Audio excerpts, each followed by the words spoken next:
Sir, अभी मैंने एक ओवीसी जी को बोलते सुना कि पुरुषोत्तम मर्यादा राम जी के बारे में कि हम उनका आदर करते हैं, सत्कार करते हैं, सम्मान करते हैं। करना पड़ेगा। इस देश में रहना है तो जय श्री राम बोलना पड़ेगा, क्योंकि इस देश के लोगों ने पिछले कई वर्षों से राम भगवान जी के मंदिर के लिए जो आस्था लगा के बैठी थी, इनके नसीब में नहीं थी। वो जिन्होंने राम जी ने खुद ये क्या निश्चिंत करेंगे राम भगवान के मंदिर का और राम भगवान जी के समय का, ये तो भगवान ने खुद हमारे देश के प्रधानमंत्री को चुना है कि जिनके हाथ से ये होना था और इस देश में हुआ है, पूरे विश्व ने वो देखा है। सर, आज जय श्री राम। मैं अध्यक्ष महोदय जी, सभी ने कई वर्षों से सुन रहे हैं, हमारे तो लोगों का जन्म भी नहीं हुआ होगा। इतने वर्षों से राम जी का वनवास इस देश के प्रत्येक नागरिक ने, और हमने तो सोशल मीडिया के माध्यम से अभी पिछले कई वर्षों से हमने राम जी के मंदिर के बारे में, उनके इतिहास के बारे में सब पढ़ना लिखना सबने शुरू किया। कई ऑपोजिशन के लोगों ने हमेशा, मोदी जी पिछले 10 वर्षों से ये देश में एज ए प्रधानमंत्री जी काम कर रहे हैं, तो उनको हमेशा ही चिढ़ाते थे राम जी का नाम लेके कि राम भगवान के नाम से आपने अपने एजेंडा में डाला था, अब क्या हुआ, कब तारीख बताएंगे, कब राम भगवान का मंदिर बनाएंगे। तो मुझे लगता है ऐसे बदनसीब लोग बहुत कम होते हैं दुनिया में, जिनके पास 50-60 वर्ष रहने के बाद रामलला का मंदिर नहीं बना सके, ना ही राम भगवान को उनकी जगह पे स्थापित कर सके। और ऐसे भी कई लोग होते हैं हमारे देश के प्रधानमंत्री जी जैसे, जो 10 वर्षों में तारीख भी बताई, मंदिर भी बनाया और भव्य पूरे विश्व में हमारी आस्था को कहीं मरने नहीं दिया, और मंदिर को स्थापित करके मंदिर भगवान के, राम भगवान के मंदिर में उनकी पूजा आस्था भी हुई। मैं ये बताना चाहती हूँ सर, राजा कैसा होना चाहिए, तो राजा भगवान राम जी जैसा होना चाहिए। भाई कैसा होना चाहिए, तो भाई लक्ष्मण जी जैसा होना चाहिए। लोकतंत्र के राजा कैसा होना चाहिए, तो हमारे देश के प्रधानमंत्री जी जैसा होना चाहिए।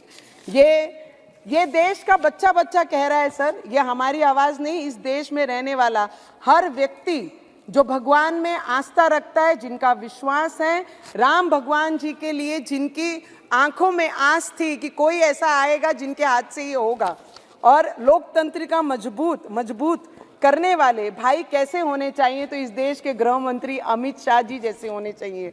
सर, अभी मैंने एक ओवीसी जी को बोलते सुना कि पुरुषोत्तम मर्यादा राम जी के बारे में कि हम उनका आदर करते हैं, सत्कार करते हैं, सम्मान करते हैं। करना पड़ेगा।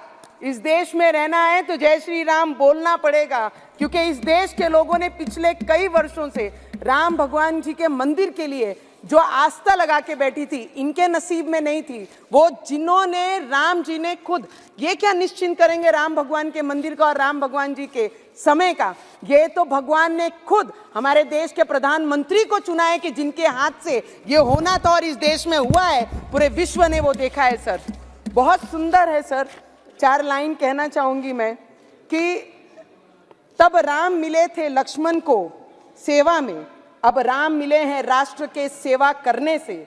तब राम मिले थे भारत को शासन करने में, अब राम मिले हैं अपने राष्ट्र धर्म निभाने में। तब राम मिले थे बजरंग बली के सीने में, अब राम मिले हैं राम के नाम जप करने में।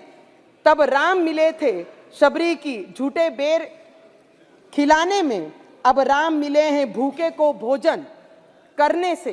तब राम मिले थे, और आज मैं इतना ही कहना चाहूंगी सर कि तब राम मिले थे अयोध्या को मर्यादाओं में, आज अब भी राम मिले हैं भारत के पहचान में। मैं इस देश के जितने भी सर, उस दिन जिस दिन राम मंदिर का स्थापना हो रहा था, हमारे राम लल्ला जब स्थापित हो रहे थे, उनकी पूजा हो रही थी, हर किसी के इस देश में रहने वाले की आंखों में वो आंसू थे कि आज तक हम अपने घरों में रह रहे हैं, हिंदुस्तान में रह रहे हैं, अपने छतों में हैं, पर जिस भगवान के आस्था पे ये पूरा देश चल रहा है, उनको ही हम उनका घर नहीं दे पाए। पर ये पिछले 10 वर्षों में जो चमत्कार इस देश ने किया है, आने वाले समय में वो उससे भी ज्यादा बड़ा चमत्कार हमारे देश के प्रधानमंत्री और जिनका भी योगदान ये मंदिर के लिए है, सभी कार सेवक, सभी संत, सभी महाराज, जिन्होंने भी आस्था बांध के रखी थी। ऐसे कई संत हैं जिन्होंने 35 वर्ष उस 3 के झोपड़े में रखकर राम जी की पूजा की है। तो मुझे लगता है उन सभी को दिल से नमन करना चाहूंगी। हम इतने बड़े नहीं कि उन्हें नमन भी कर पाए, क्योंकि जिनके रक्तों से वो एक एक ईंट बनी है, मुझे लगता है उनको नमन करने से उनका भुगतान नहीं होगा। पर इस पार्लियामेंट में हमारे देश के प्रधानमंत्री जी, हमारे देश के गृह मंत्री जी और जितने भी पार्लियामेंटेरियन यहाँ पर बैठे हैं, ये आज का इस टर्म का, इस समय का आखिरी पार्लियामेंट स्पीच हमारा सभी का है। तो सभी हमारे आदरणीय पार्लियामेंटेरियन से, आपसे स्पीकर साहब, हमारे बिरला साहब से, हमारे मंत्री जी से, सबसे मैं आशीर्वाद लेंगे कि इस मैदान में उतरे हैं तो जय श्री राम का नारा लेके फिर वो मैदान उसी तरीके से हमारे देश के प्रधानमंत्री फतेह करेंगे। इतनी ही प्रार्थना मैं राम भगवान से करती हूँ और सभी से आशीर्वाद लेती हूँ। जय श्री राम। श्रीमती संगीता नवनीत राणा निर्दलीय की तरफ से आप भी बोल लो। सर, आपका बहुत बहुत धन्यवाद। दिल में बटरफ्लाइज जैसा हो रहा है कि आखिरी दिन है और सभी के दिलों में एक अलग सी धक-धुक है। पर मैं इस सभागृह के बारे में ज़रूर कहना चाहूँगी सर, आपके बारे में, कि इस पार्लियामेंट में आने के बाद जब फर्स्ट दिन हम बोलने की तैयारी कर भी नहीं रहे थे, तब कई सीनियर लीडर्स के आजू बाजू बैठकर सुनने की कोशिश कर रहे थे। तो उन्होंने कहा कि आप निर्दलीय हैं, पहली टाइम है, तो आप लिख के आपका नाम दीजिए सर। तब शुरू किया, पर इस पार्लियामेंट में और आपने सर हम लोगों को ये महसूस नहीं होने दिया कि हम फर्स्ट टाइम यहाँ पे पार्लियामेंट में आए हैं और अपने क्षेत्र के बारे में बहुत अलग तरीके से और सभी चीज़ें ज़रूरत जो थी मेरे क्षेत्र को, वो यहाँ पर बहुत अच्छी तरीके से रखें। तो जितने भी सीनियर लीडर्स यहाँ पर हैं, जितने भी नए पार्लियामेंटेरियन हमारे जैसे पहली बार आए सर, बहुत कुछ सीखा और 5 वर्षों में अलग अलग तरीक़ों से अपने अपने राज्य में हमने संघर्ष भी किया।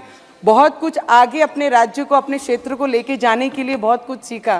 तो स्पीकर साहब आपका, हमारे अमित भाई का, अमित शाह जी का, हमारे देश के प्रधानमंत्री जी का, सभी ग्रेट लीडर्स जितने भी यहाँ पर बैठे हैं, हमारा सौभाग्य है कि उनके साथ ये पार्लियामेंट हमने शेयर किया। आप लोगों का आशीर्वाद और हमारे क्षेत्र के अमरावतीकरों का आशीर्वाद है कि हम इस पार्लियामेंट में आकर अपनी सेवा, हम उनकी सेवा में हमने पूरे 5 साल दिए। बस आप लोगों का आशीर्वाद रहे, आने वाले समय में और ताकत से मैदान में काम। सर, अभी मैंने एक ओवीसी जी को बोलते सुना कि पुरुषोत्तम मर्यादा राम जी के बारे में कि हम उनका आदर करते हैं, सत्कार करते हैं, सम्मान करते हैं। करना पड़ेगा, इस देश में रहना है तो जय श्री राम बोलना पड़ेगा, क्योंकि इस देश के लोगों ने पिछले कई वर्षों से राम भगवान जी के मंदिर के लिए जो आस्था लगा के बैठी थी, इनके नसीब में नहीं थी। वो जिन्होंने, राम जी ने खुद, ये क्या निश्चिंत करेंगे राम भगवान के मंदिर का और राम भगवान जी के समय का, ये तो भगवान ने खुद हमारे देश के प्रधानमंत्री को चुना है कि जिनके हाथ से